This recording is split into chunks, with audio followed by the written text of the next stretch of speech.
1972 সালে যে পরিমাণ আবাদযোগ্য জমি পরিমাণ ছিল আমাদের, এই 54 বছর পরে জমির পরিমাণ তো কমে গেছে।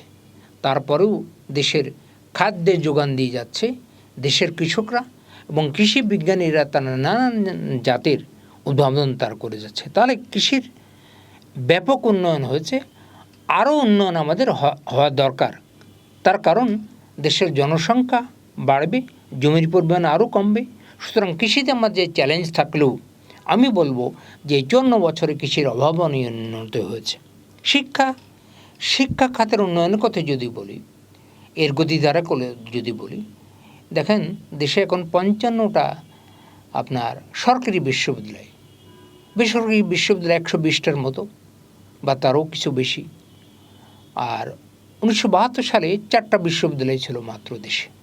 তাহলে বিশ্ববিদ্যালয়ের সংখ্যা বেড়েছে, স্কুল কলেজের সংখ্যা বেড়েছে, মাদ্রাসার সংখ্যা বেড়েছে, ছাত্র সংখ্যা বেড়েছে, শিক্ষকের সংখ্যা বেড়েছে।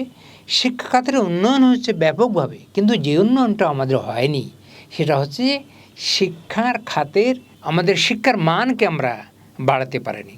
আমাদের বস্ত্র খাতে ব্যাপক উন্নয়ন হয়েছে। আপনারা জানেন গার্মেন্টস খাত আমাদের এই খাত থেকে সবথেকে বেশি পরিমাণ আমাদের বৈদেশিক আয় হয়।